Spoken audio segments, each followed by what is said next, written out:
Good afternoon. Hello, everyone.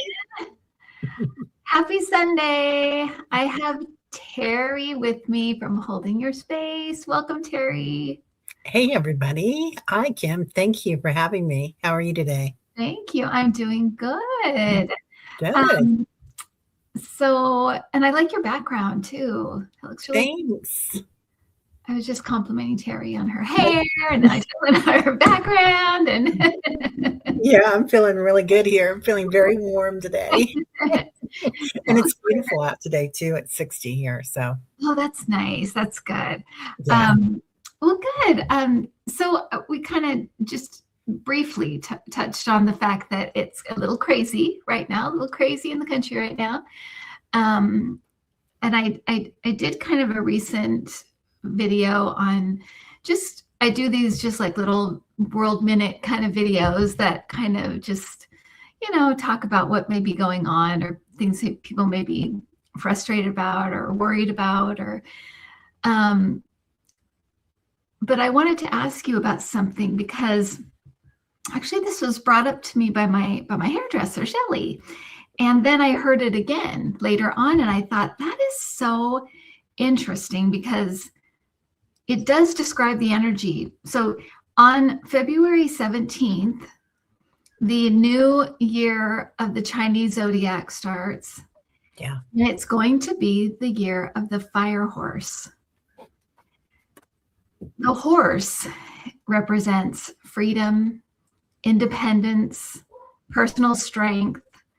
And then the fire is that passion, volatility, I would say rage, a lot of rage right now. But do you have any thoughts about that? And just on the overall sort of,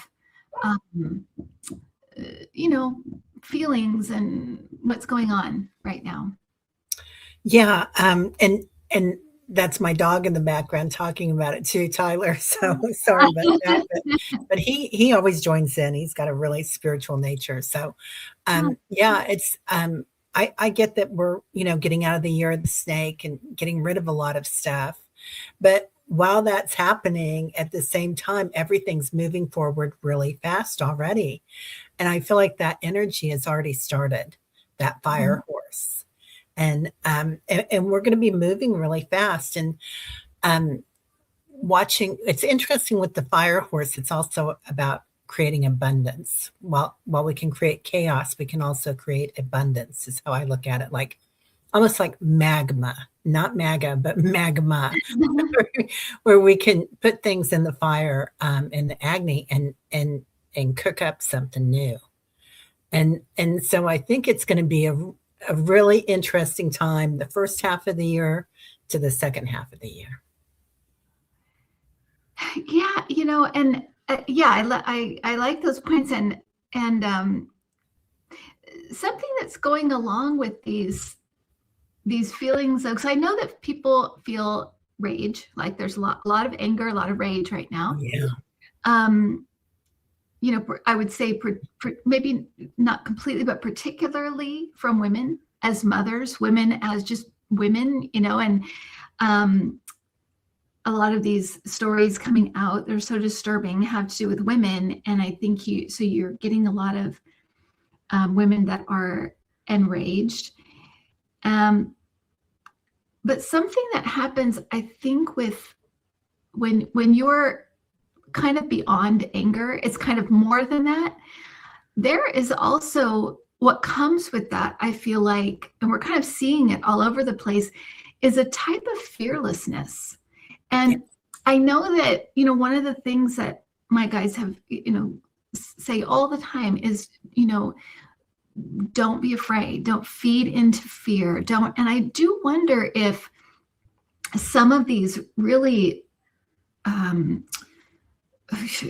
over the top kind of emotions that are rushing in have to do with sort of sort of moving beyond fear to move into change. What do you think about that? Yeah, I love the way you put that, Kim. Moving beyond fear and moving into change. That's huge right now. And also, um, while we're doing that, it's like, we knew that change was coming, right? Or we intuited it. We could see it coming, but all of a sudden it starts coming and it's surprising. But then when it happens, we were just talking about this a little bit before we came on, is that when it happens, it's like, oh, I didn't think that would happen. But yeah, that makes sense because things like that have been happening on the planet for so many years, particularly for children and moms and women in particular, but also, males as well. So yeah, but it's really that divine feminine that's stepping up and witnessing it. Mhm. Yeah, and I feel like we're not going to take it anymore. Right. And Eckhart Tolle talks about, you can drink, if you got a mimosa, you can drink. I said Eckhart Tolle. He talks about the collective female pain body. All of the unexpressed negative emotion particularly from women, because a lot of women have a hard time expressing negative emotion, anger, rage, things like that. So, but there is the collective female pain body. And I think that with all that's happened, it is just being triggered and coming out with the vengeance. It really is. And it's being triggered in an interesting way. I know we always talk about, I love Eckhart and I love his energy. And I've always been, I'm a Chopra teacher, and Deepak has had a lot of information that's come out about him recently in the news. And that was a big shock to my system. And then after I thought about it, it really triggered me. But then after I started thinking about it, I thought, this has been going on since the beginning of time and not the first time that this has happened, particularly when somebody that's in prominence takes advantage of children or young women or their followers, right? Yeah. So is it such a surprise? And it's like, okay, I'm over that. Right. I'm just done. Yeah. And I think that's a good point, because I think at this time when everything is so, how do I say this? That the energies that have kind of been hidden, kind of these darker energies, they're very insidious. They can really sneak up on people in a lot of ways. And I don't mean like evil spirits. I just mean these very human, tendencies that people can have to, like you said, take advantage of people, or, and I think a lot of people that end up making these awful decisions, or even evil decisions. I think some of this stuff is just evil decisions, awful.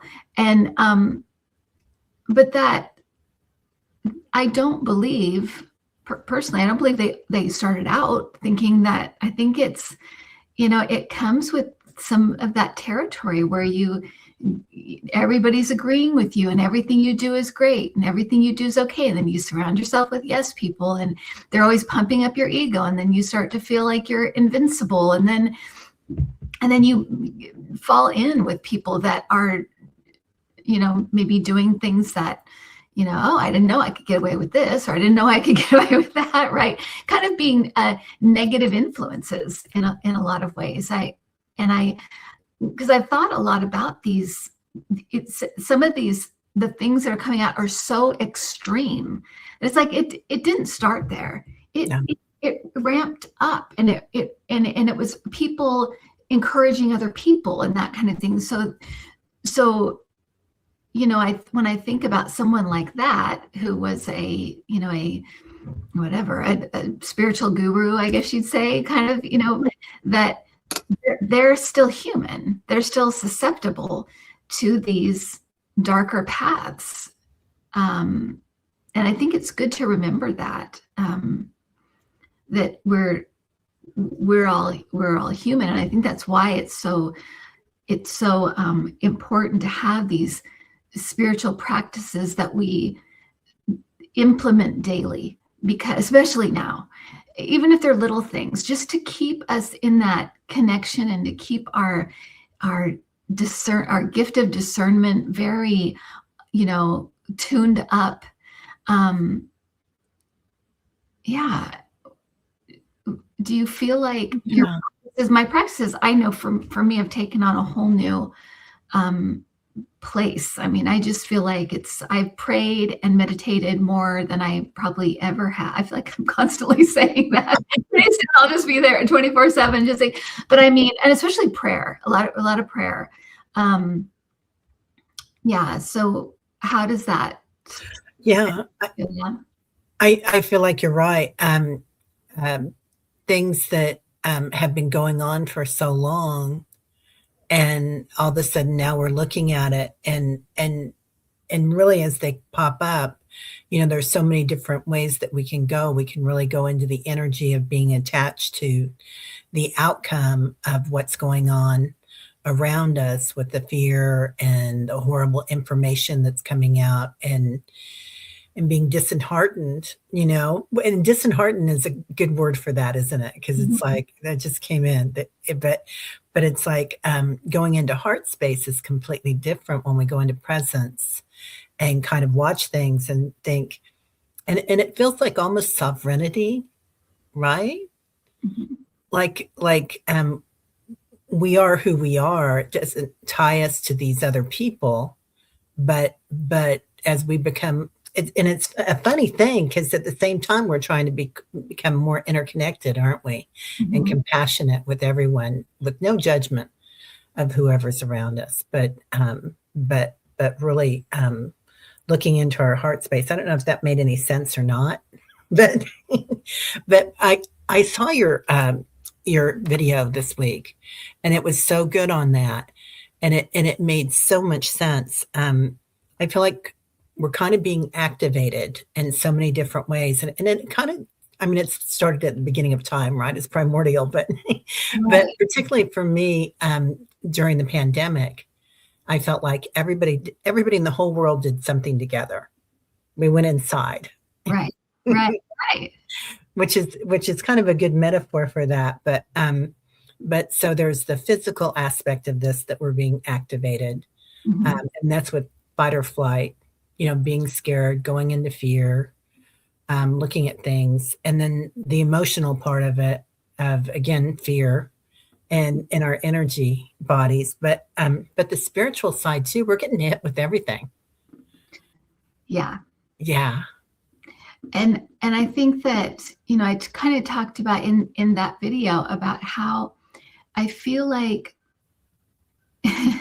it's not that and I don't mean, when I say a game, I don't mean to trivialize life. I'm not trying to say, I'm just using a kind of a way to explain it. But I feel like, because my guides keep saying the light has already won. And I feel like what they're talking about is the fact that, so we're here to, to kind of ascend everything and get rid of some of these darker energies that have been here forever, ever. And so kind of shake those off and then lift up. And I feel like that's the goal, right? So, but I feel like it's not that we've rigged the game this time, but I feel like we've set the game up within the rules of the game that are in place, so that we have the best chance of doing what we're trying to do.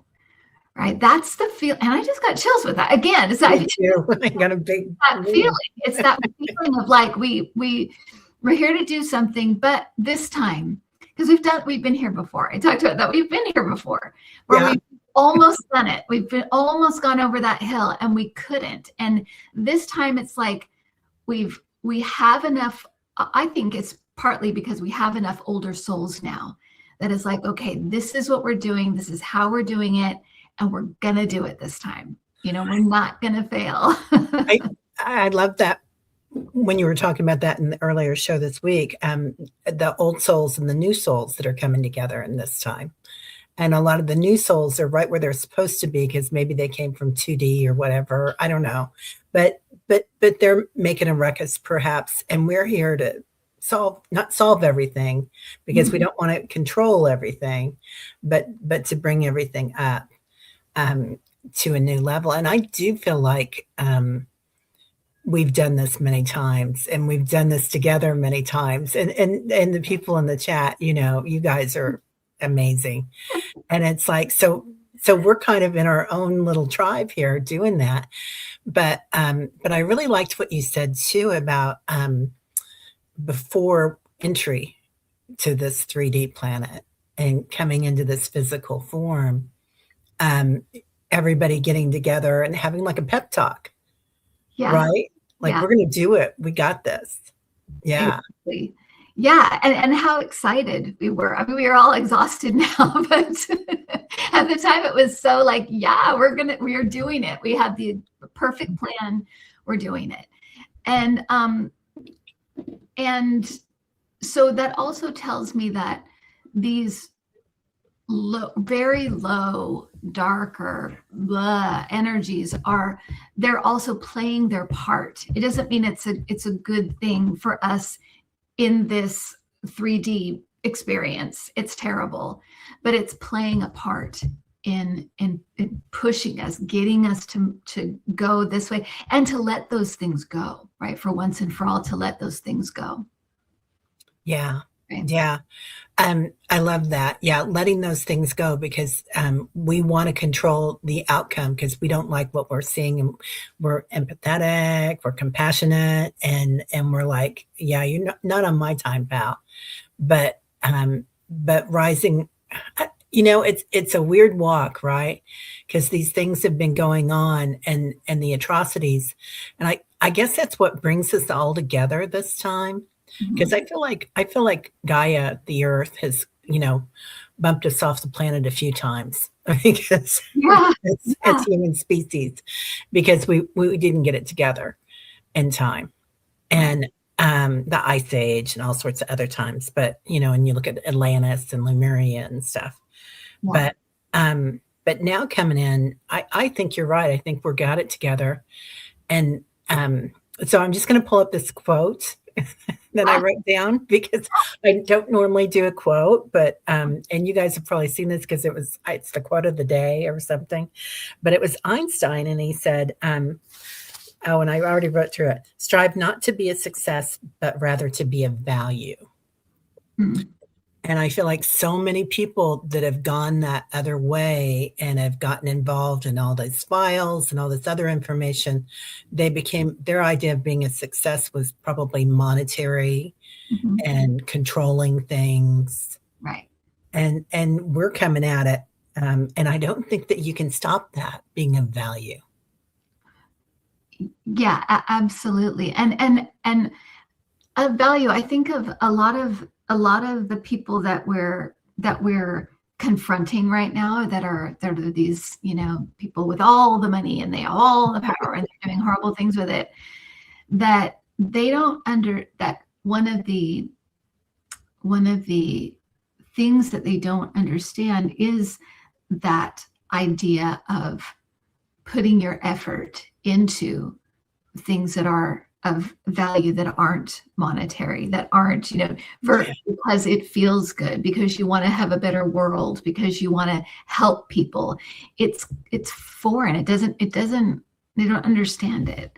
And we've heard Humpty Dumpty talk about many times. I don't understand like why someone would go into the service. Well, they could get killed, they could get hurt. Why would they ever do that? The idea of sacrificing for something bigger than you, it doesn't make any sense.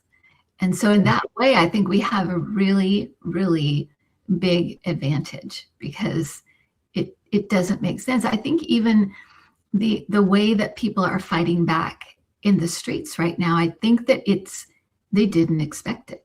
I think they expected a little bit of that, but not the way it has been, not day after day after day. We're not giving up, get out of our neighborhood. I don't think they expected that. I really don't.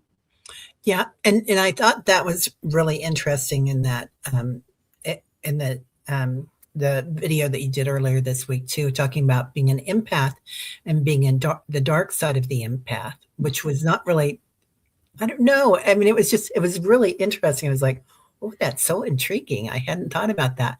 Very, very clever the way that they're kind of working with others that are maybe in their dark path. I don't know.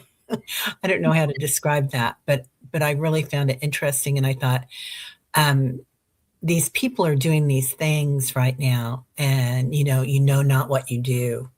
Um, so, Yeah. And Yeshua, I think is that the dark, it's called the dark empathy. That's a kind of, like I said, it's kind of a pop psychology term, but that it's the idea of being able to outmaneuver emotionally because you have a high emotional understanding and intelligence, and they don't, right? yeah, So using what you have basically as a gift, or as you have as an ability, to be able to maneuver in a way that outsmarts your adversary, or your in that power struggle, and also in a kind of a gentle way.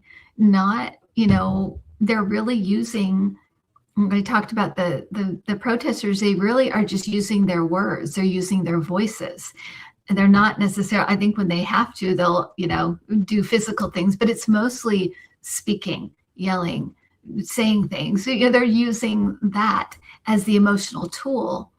um, so yeah. one more thing I wanted to ask you about, and then we're going to go and answer some questions for you guys, everybody.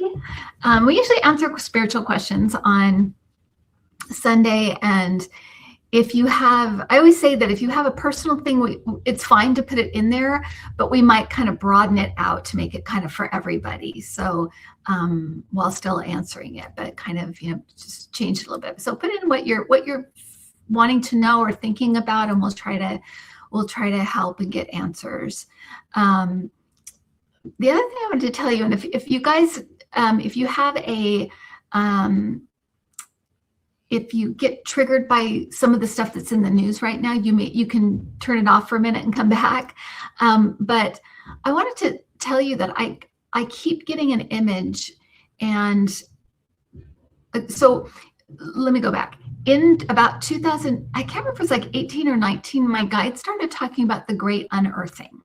All the yucky stuff was coming out. Everything was going to come out. And I could imagine stuff, because at the time I was thinking, oh, corruption. And I had no idea of the magnitude and how long it would take. But here we are, and we're kind of in the end stages, because they showed me, I think in that video, I talked about the bottom of a well, where you're just kind of now you're just like in the muck, and you're just trying to get to the, where is the bottom, that kind of thing. I had a vision of, and I felt like this marks the end of the unearthing. And I saw mass graves, finding mass graves. And it felt like, Teri, it was not just in the United States, it was all over the world. It was the weirdest vision. And I could be off. I could be wrong. I can be off, but I felt like whatever this was, it answered like so many questions, and it began the process of holding so many people accountable, that it was just like, that's it. We've reached the bottom.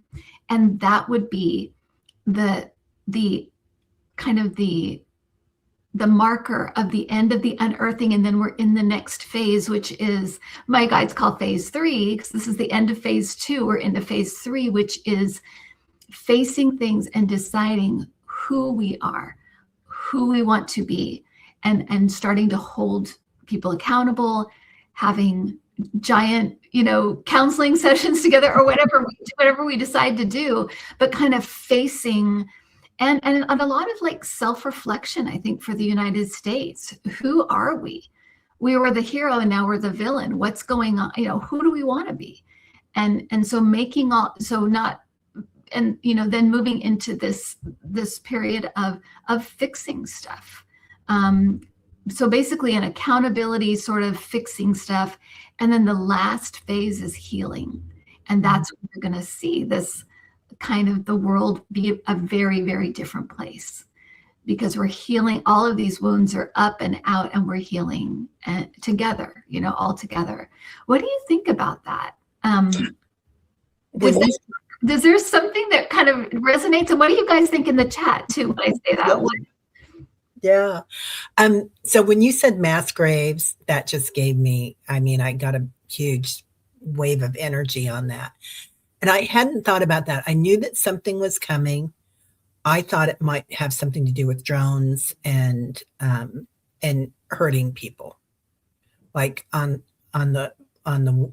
wars, but also perhaps civilians as well, and atrocities with that. But that makes a lot of sense, those mass graves. And I was kind of thinking of the Nazis. My family was in the Holocaust, so it's a big deal, and it is an ancestral thing. But yeah, we're not going to take it anymore. I kind of feel that love and peace movement is coming back. Yeah. And the kids are doing it. And then also, all of us and our generations are like, we remember it, and we're like, not going to happen. But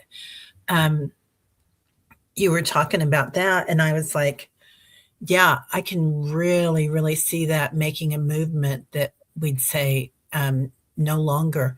And restitution, if you look at we have made restitution our country for the Japanese, for the indigenous, for the African Americans, I know I'm forgetting other people to talk about that we have not made restitution for. And Germany did make restitution for the Jews. They paid people money. They put people in school. I could still get a passport if I wanted one there. And so they made restitution for that, and other countries have too. And we haven't. And I feel like that's part of our karma coming up, that we probably will. Yeah. And I think that, like I said, I think we've set things up in a way that it's like we can't miss the bullseye this time. We're going to do it. And I think it has to do with the universe. It has to, not just like this planet. It has to do with everything. It's going to affect everything. And I think that's also when we start to have full disclosure, full contact, whatever you want to call it. I think that's when that comes in.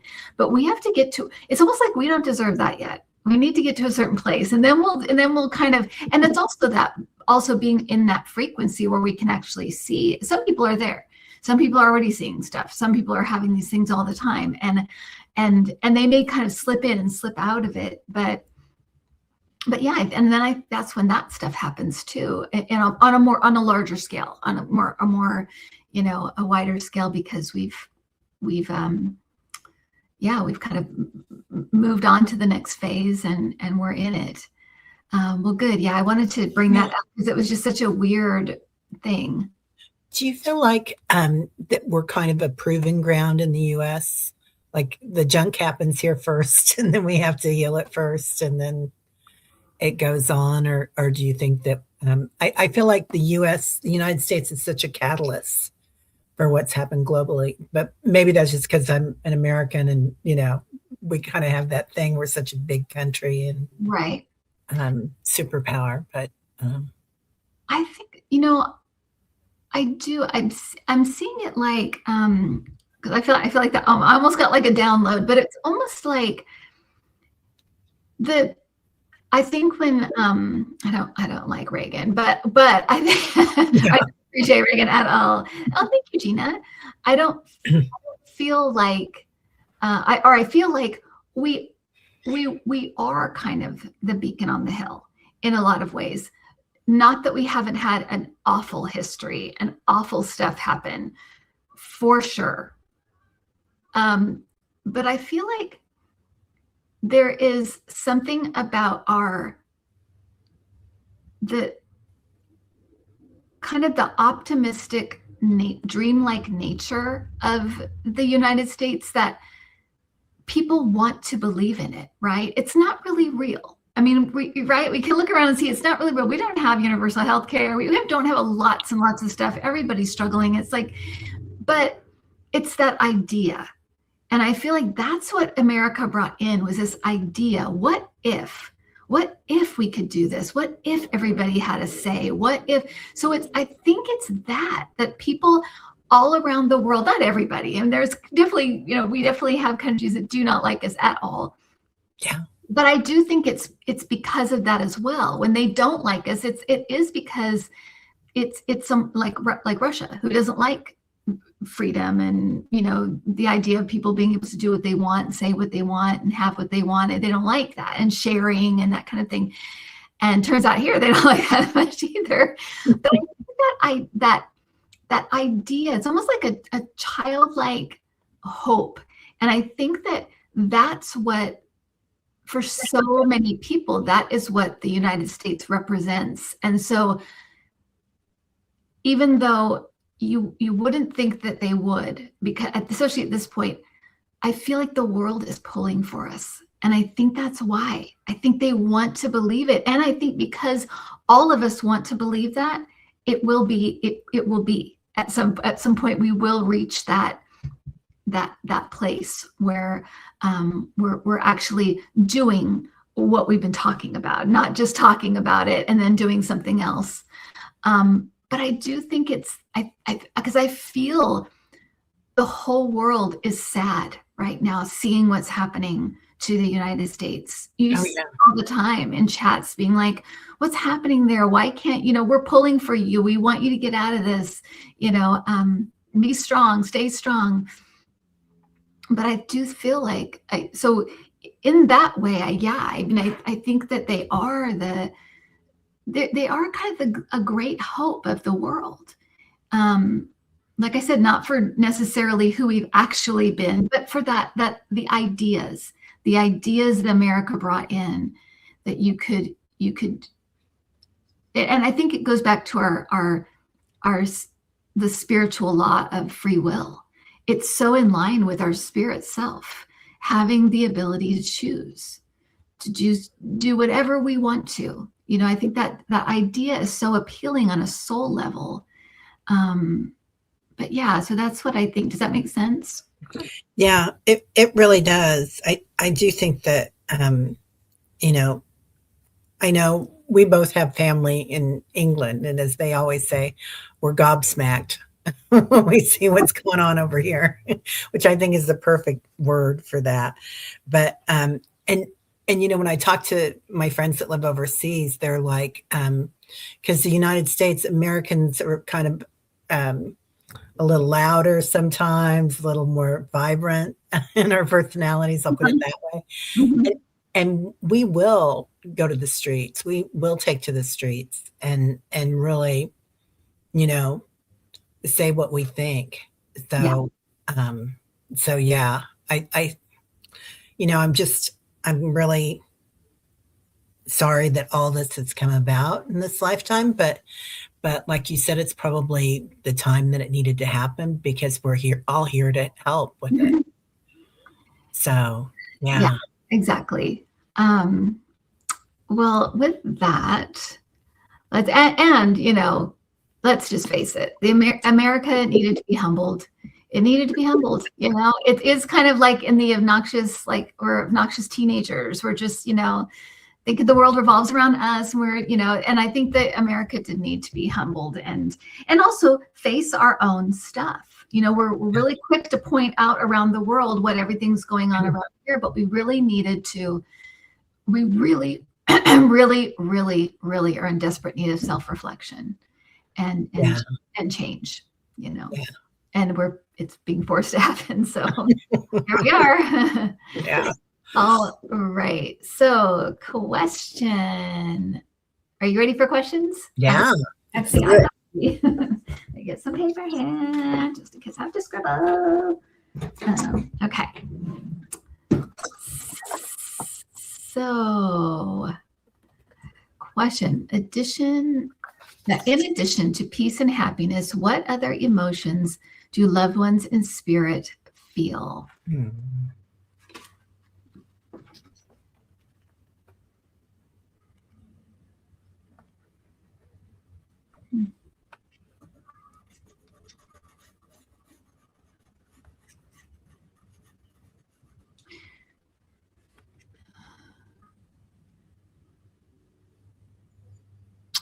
if this is going to make sense, but I feel like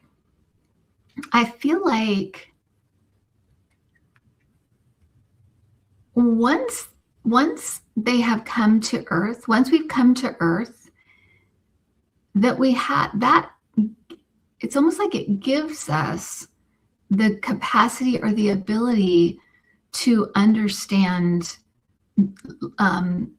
lower vibrational emotions. And so once we've been here, it's not as if, I feel like we can feel other people's like sadness and things. I feel like we can kind of almost like blend with them, like in a compassionate way, if they're sad, or to kind of commiserate with them or be with them.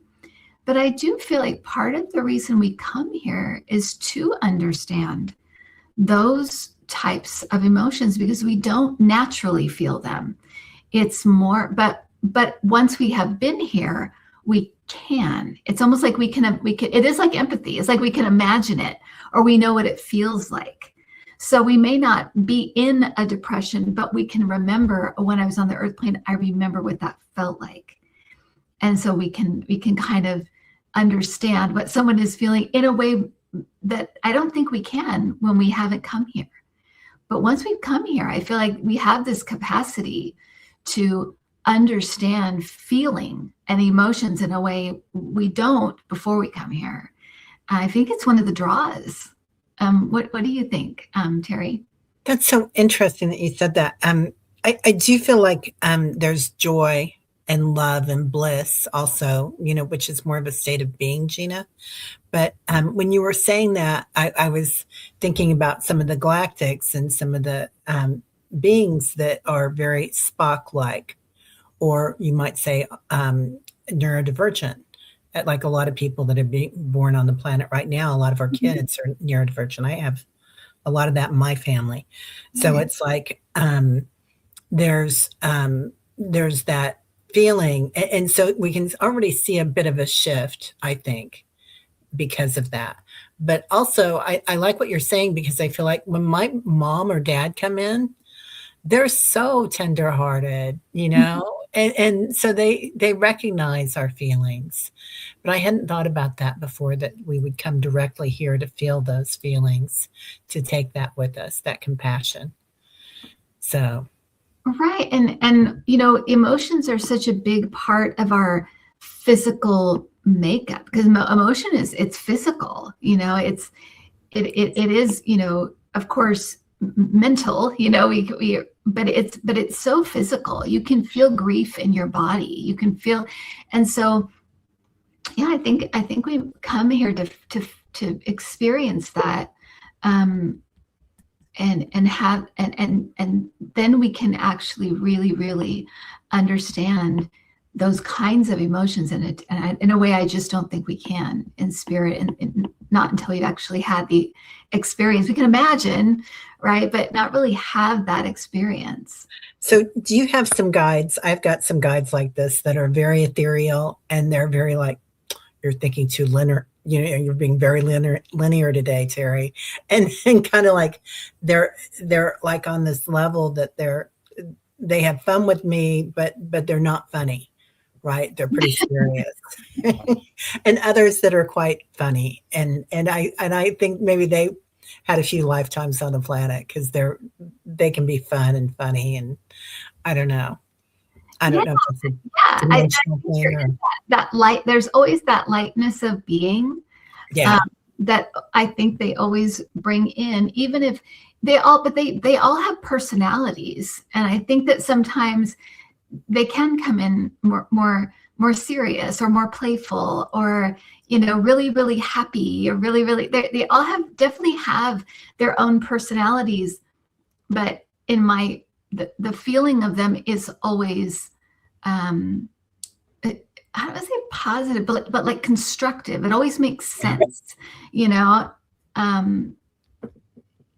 and I think sometimes, as people, we don't always make sense, or you can be paradoxes or whatever, but I feel like guides are so straightforward. I always like describe them as like logical, because they're able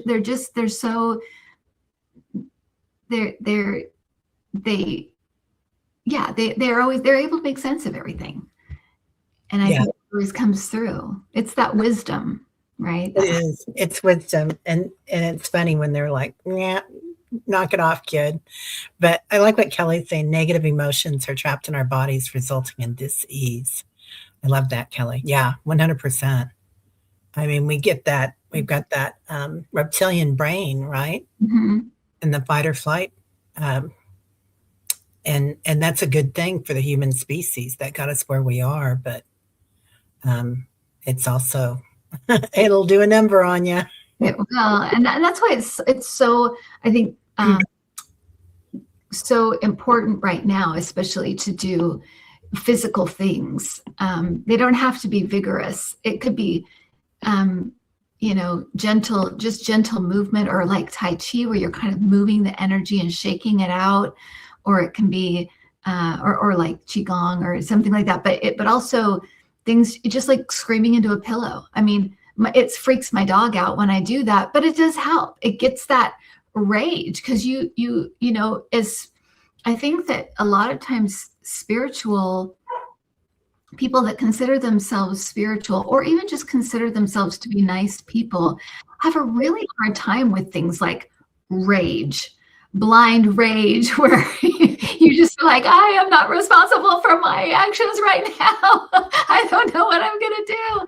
But that has to go somewhere, because it will get trapped in your body. And then it will be triggered later on when somebody leaves the toilet seat up or whatever. It will, that's the big body, because it gets triggered by little things later on. But so you need to get rid of it.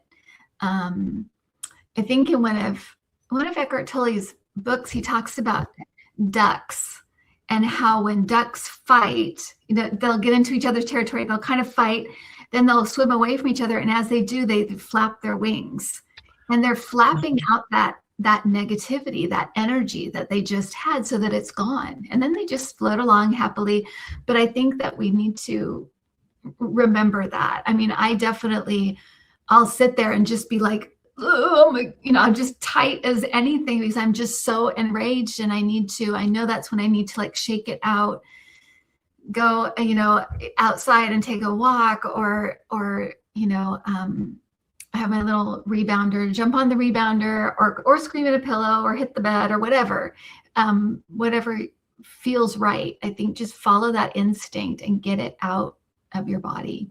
Yeah, and I like everything that you mentioned, because that primal scream is so important and so primordial, but also using your voice, Yeah. humming mantras or whatever, Wow. is really important. That reactivates your homeostasis, or coming back into balance. But anything shaken is good. Yeah. No, for sure. Yeah. And music. I mean, lots of things Oh, will God. kind of just get that. Music can be very, very cathartic, especially like I'm listening to a lot of like old protest songs and stuff right now, like Oh my God, yeah. and stuff, because it just feels like that energy in the air. And so I've been listening to a lot of those kinds of Yeah. yeah. We were listening. Just out of curiosity, Kim and Teri, do you find it more difficult to communicate with your own loved ones in spirit as compared to spirits in general, or easier? What do you think, Teri? I'm laughing because my husband, that's on the other side, sometimes it's easier to communicate with him now, because we went through some stuff before he left. He had a brain tumor, and there was some stuff going on, and it was like, but he's funny. Like, he's like, oh, in my ear sometimes. I'm like, give me a break, would you? But and so he is easier to communicate with now. But he'll run for the hills. Like, he's always the first one in if I go into a reading or something, and somebody like, who's that guy behind you? And I'm like, oh, and then he'll do the Irish goodbye. But yeah, others are really easy to communicate, and they're not judgment. And I've kind of gotten to a point where the people that were hard with me or hard to have a relationship with on this planet, when they're on the other side, there's no judgment, and you can kind of, for me now, a big jump for me has been to remember the good times and to not, if I feel the old times that weren't good, I just kind of send them love and not to throw out the good times with the bad times, because there's lots of things in those relationships that were really good and loving, but we often remember the worst. Yeah, that's so true. And for me, I think both are pretty equal to me. I mean, because I know my family so well, or the people that I communicate with on the other side, I can,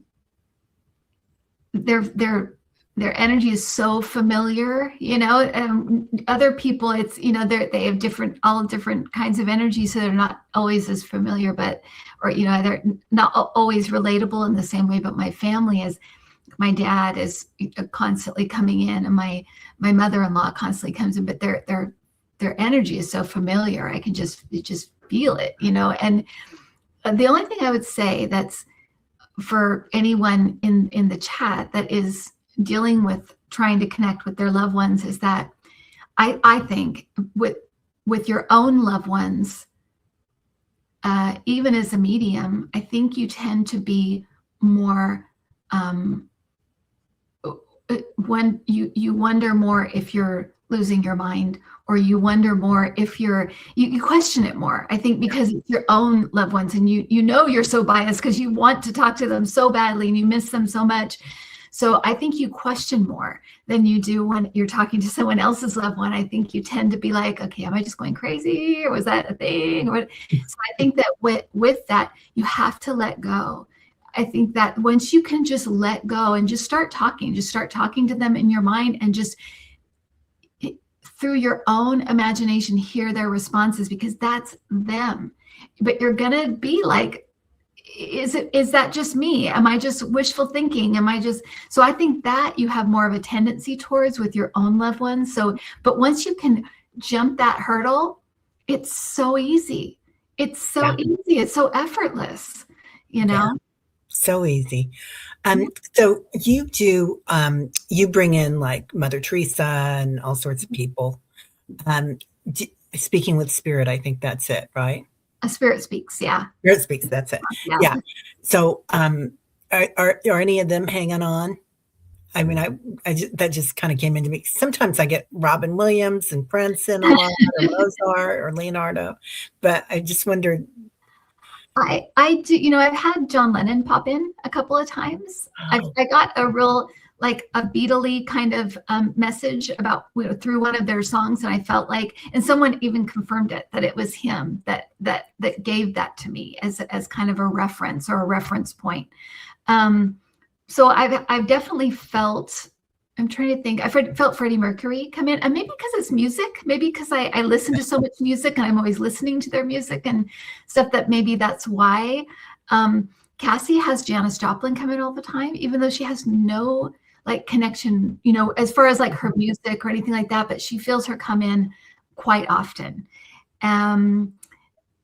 So yeah, it's interesting, but once you make contact, I think it does open up a that kind of, it's I don't think it's always, I've never had where someone's like intrusive or always coming in or anything like that. And when I end the session, I always release their energy, so it's not tied to me in any way. Not that it would be, but it's not, I kind of make sure of that.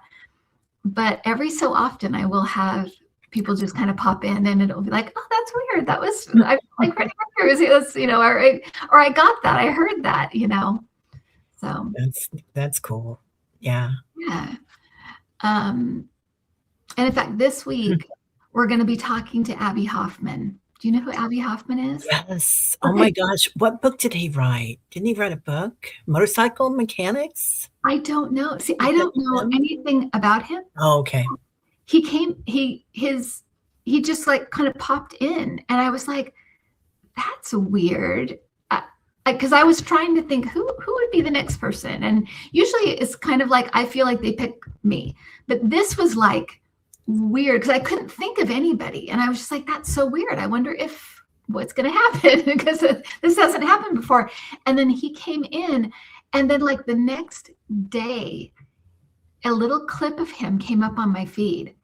He has never, and I don't even know why he'd be in my feed. He has never come into my feed before, but I'm like, okay, he wants to say something. He wants to talk. So that's who we're going to talk to on Thursday. Yeah. So that's exciting. I don't know. I'm like, he definitely wants to say something. So he's coming in. So anyway, and then Warren Ukraine says, Kim, my husband got me a new blender for my birthday, and I'm here with the margarita. So go ahead and talk about it until I'm ready. Oh my gosh, that's great. Okay. Are you up for just a few more questions? Oh gosh, yeah. Okay, so let's do this. Okay, so more questions. If you see one, Teri, that you want to. Okay. Yeah. You can look. I can take a look.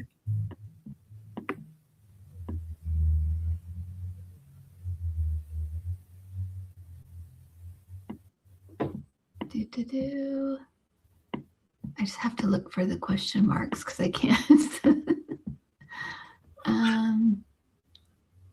Oh, here's one. What did Eckhart mean when he said, life is the dancer? Oh, life is the dancer and you are the dance.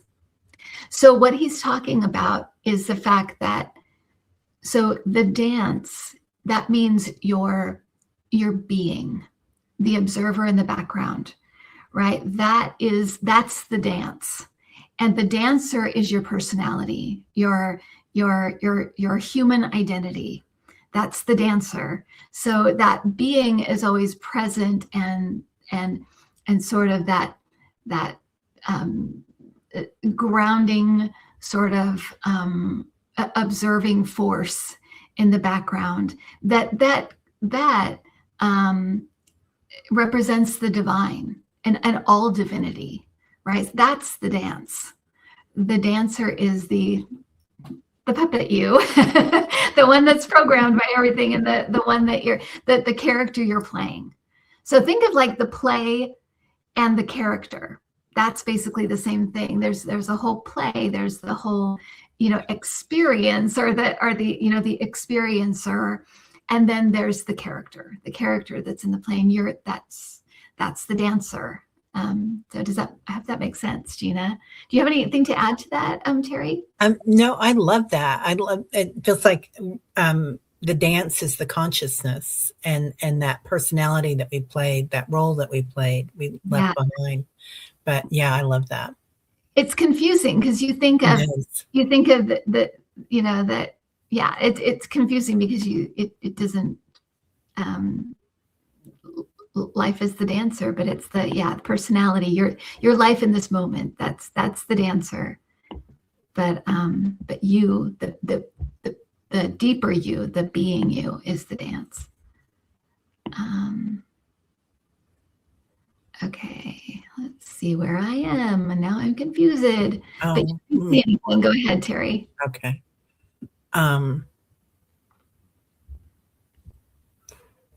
Well, there's so many. I'm sorry, you guys. Okay. Looking for questions, marks. Not being very good at this, you guys. I know.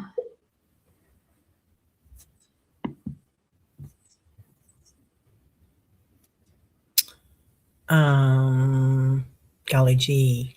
You guys, somebody might want to put a new one in. I'm going way up, but I'm not seeing any question marks. Here's one. Okay.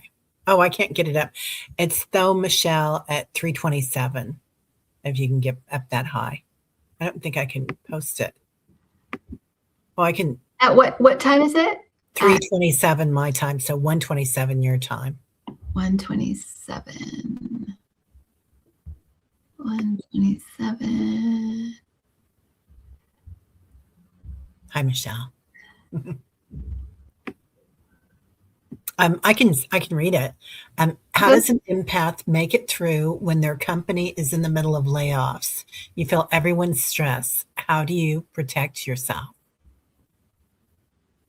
There it is. Okay. Love layoffs. How do you protect yourself?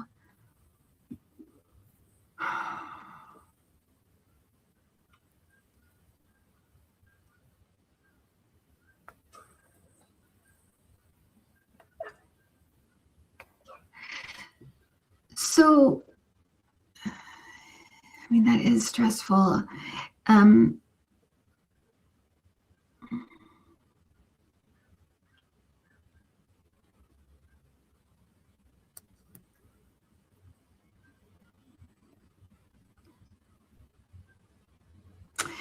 So, Michelle, and I don't want this to sound like flippant, because it's not meant to be that at all.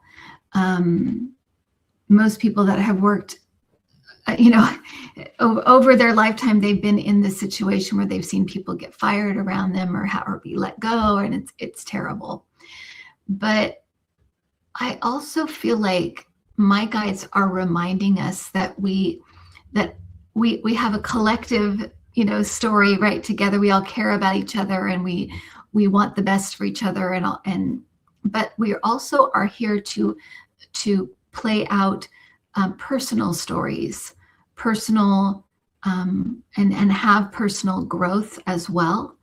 And so we don't know why somebody may be let go, but they're talking about the fact that when somebody is released from one thing, they are embarking on a new adventure, a new chapter, something new, or a huge growth pattern. And so it doesn't mean you can't be compassionate and sympathetic, but also be without judgment as to what it may mean for them, because we don't know. We don't know what their personal goals and desires to how to be able to express themselves as a soul while they're here. We all have different, reasons and different ways we want to express ourselves. And maybe, one example might be, maybe there's an artist that's working in a tech job or some job that they don't really like, but they're kind of doing. It's good money, it's okay, but they're not passionate about it. But once they're let go, it's like, well, I've got nothing to lose. I'm just going to do art. I'm just going to do my thing. I'm just going to, so it may propel people into things that maybe they put off, maybe they didn't think of before, maybe they didn't know they could do.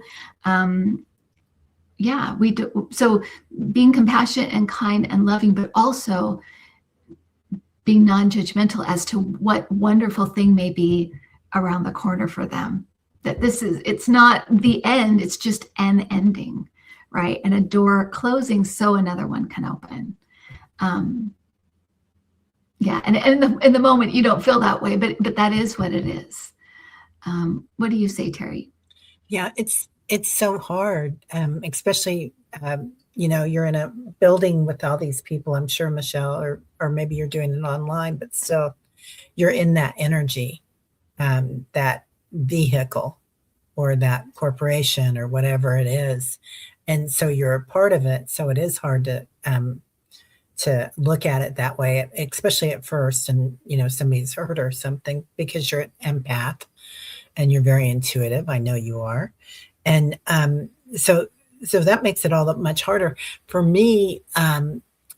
Looking at things with compassion, like you said, Kim, and knowing that, to bring in more energy, you got to let go of something. And so I love what you said about becoming an artist, or their path, and just saying, like, the most beneficial outcome to them or something. But I always send in, a little pranic healing here, like accepting universal energy through your left hand, shining it out through your right hand, And I always send in pink rose quartz light, love and compassion to the back of their heart chakra, because the back of our heart chakra is where we receive love, I believe. And so when you send that in, it's like that's a gift. And because we can't control what's going to happen for anybody, and we certainly can't control what's going to happen for ourselves. But there is a lot to that, isn't there? That everything that happened during the pandemic and how that changed the world. Yeah. And I do think that a lot of us are going to be working more in a community-minded thing and living more community-minded. And I think so many people, particularly in the United States, they're working for the wrong reasons. Yeah. They're working just to get health care. They're working just to get money. Those are practical reasons, but they are so empty. They're so soul crushing. And so it is, in a way, I think a lot of people are going to be, I would say fired or let go, but released from these things they didn't want to do, but they were too afraid to do something else or try something else. And so I think that there's going to be a lot of, we talked about at the beginning of the year, the 2026 predictions. It was all about, all be about surrender and letting go, and also about clarity. People are going to get clarity around relationships, clarity around jobs, clarity about what they want to do for a living, where they want to live. So you're going to see people being like, we've been talking about moving to France for 5 years. We're going to do it this year. It's like people just all of a sudden have this clarity, and also awakenings as well. People waking up.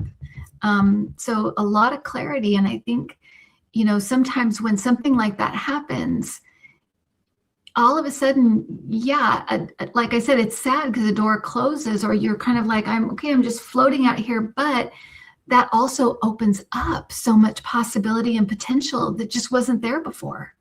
Yeah. Right? Yeah. It's amazing how that happens. And like the fluctuations in the stock market this past week, and maybe on paper you had this much money and now you got that much money, and you're thinking, oh, but I really wanted to have used that money to do this, like take everybody on a vacation, or get that house in France, or whatever you're thinking of, right? Or buy a car. Right. Maybe your car is not reliable. So we really look at things in a different way. Yeah 100%. But that's a good question. Thank you, Michelle. Yeah. I've wondered this one too. It's kind of a political question, but are the Sasha Relly stories true? You know who that is, Teri? I have no idea. So I can do this all intuitively. Okay. That is somebody that is in the files that has some horrific stories. A male. He is in the military now, or he was in the military. He's a veteran, I think. But he has some really extreme and horrific stories. And he's been very, very vocal about it. And he's kind of just come out of nowhere. And I think a lot of people are like, could this be true? Because they're very extreme stories for sure. But I have been wondering this, and I haven't really looked at him just because I find all of this stuff so upsetting, but I want to see about him. Mm.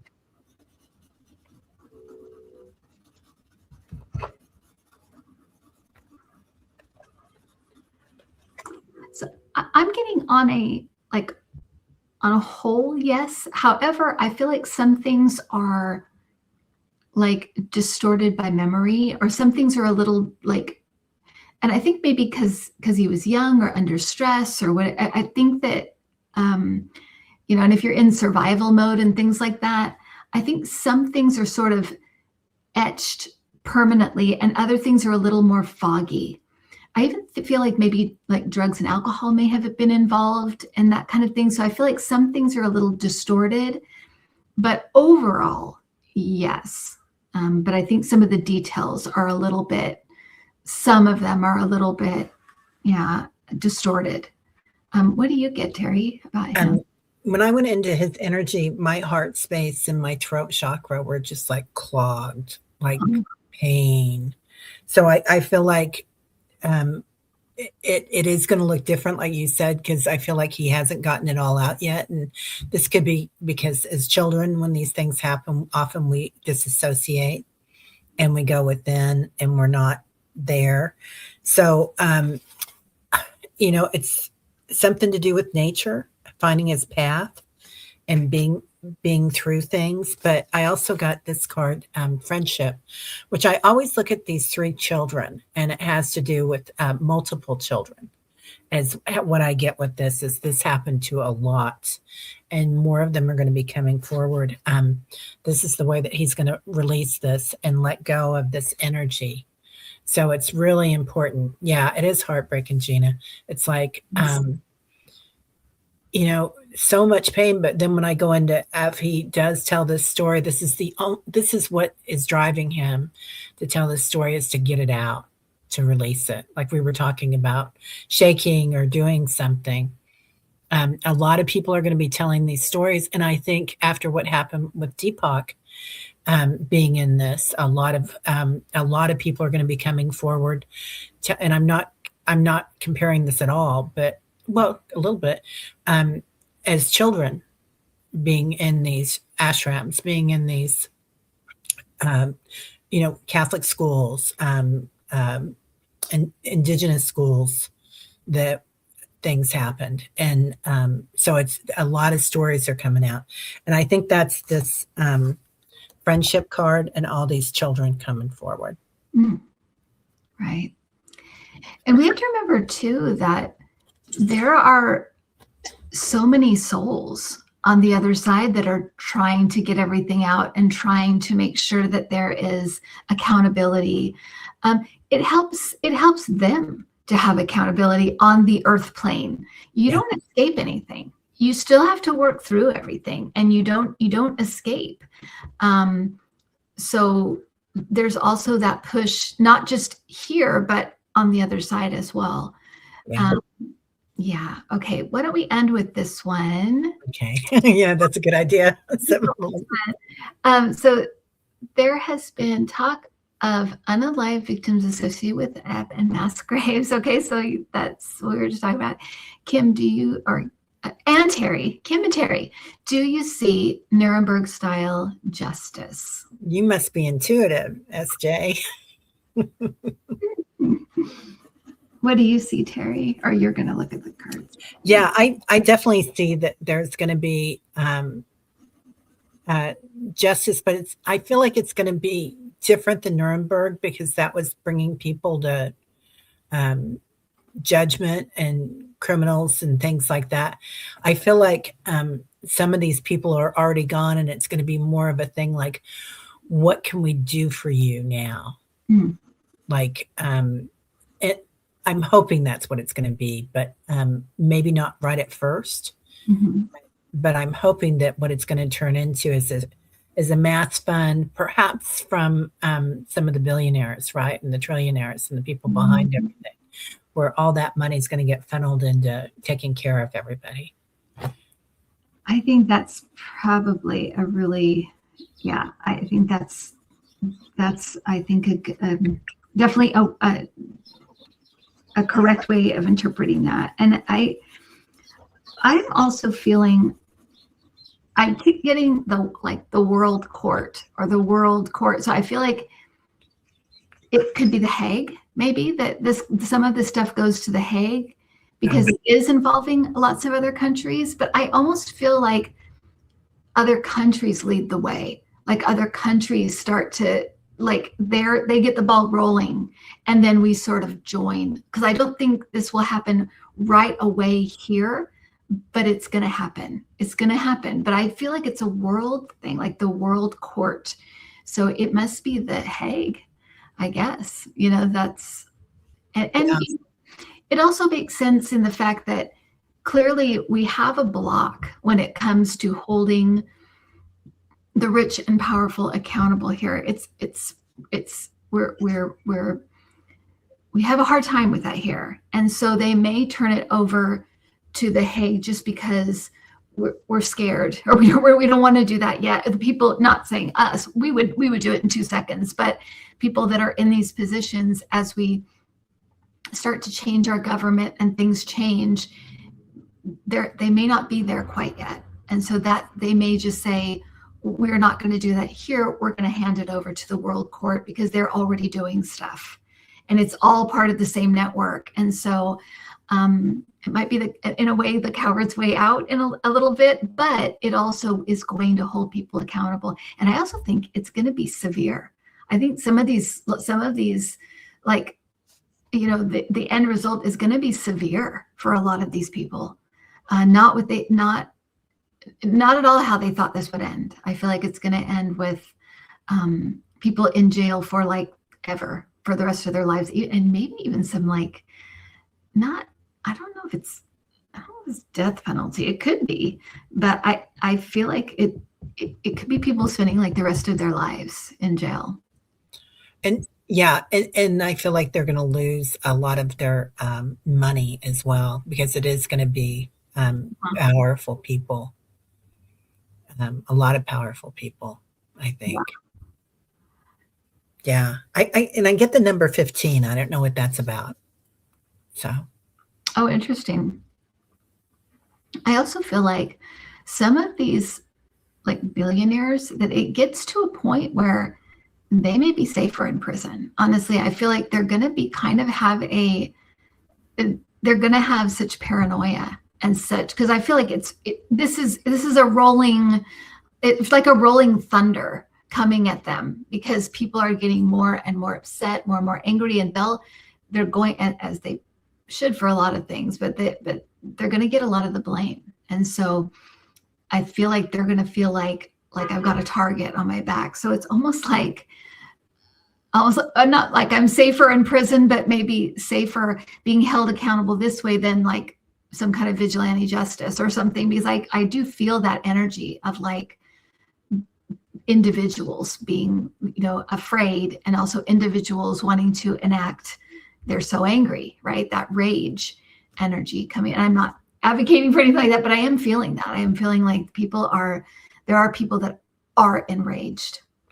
Yeah, I do feel like a lot of people, I mean, they already have bunkers, a lot of them, right? Yes. Yes. So they foresaw that, or foresee it in some respect. And they all have astrologers and psychics, So I'm sure that, but there are a lot of good people with money too. Look at Melinda Gates and, Jeff Bezos' ex-wife, the first Mrs. Bezos. Yeah. And it looked like she was pretty creeped out by all the stuff that was going on with her husband, and so she left him. So yeah, that's what she do. So, and she's saying it. I think it's never been so important for people just to speak, just to say things, just to get it out there. It's so powerful, people's voices. And we're seeing this all over the place, whether it's protests, they're using their voices there, or victims using their voices. It's so powerful. Yeah. It's necessary right now. It's also changing the vibration, right? Because voices carry a vibration. They are a vibration. That's how we speak, right? So yeah, and we're pretty loud country. So yeah. I think once we get fired up, I do see like the I probably said this at the very beginning too. The people here that came up in the 60s and 70s and that flower power and stuff, and then the young people now, it's like that whole thing is like going to just balance each other out, where the young showing the old and older, the older showing the younger, and it's going to be formidable in a good way. Yeah, I agree. Well, thank you, Teri, so much for being here and hanging out. So much fun, Kim. Thank you. And I will see everybody there. Do you have anything coming up on your channel, Teri, or things that you do regularly? Well, yeah, I've got the Dream Show on Tuesday night. Linda is going to be on, Linda G, on because we're going to talk about some stuff on Tuesday. And next week, the following week, I have a woman coming on that I really like, Rachel Grant, and she works with people that were abused as children. So if you're feeling triggered or anything, she's going to be on, and it's going to be she has a good way of looking at things. She goes beyond surviving, where you can get to your joy and let go of everything. Nice. So great. That's perfect for right now. Well, thank you, Teri. And I have all of Teri's information in the description, so you can find her website, find her channel, and we'll see you guys. I'll see you Thursday, and we'll see you guys again. Take care. Bye.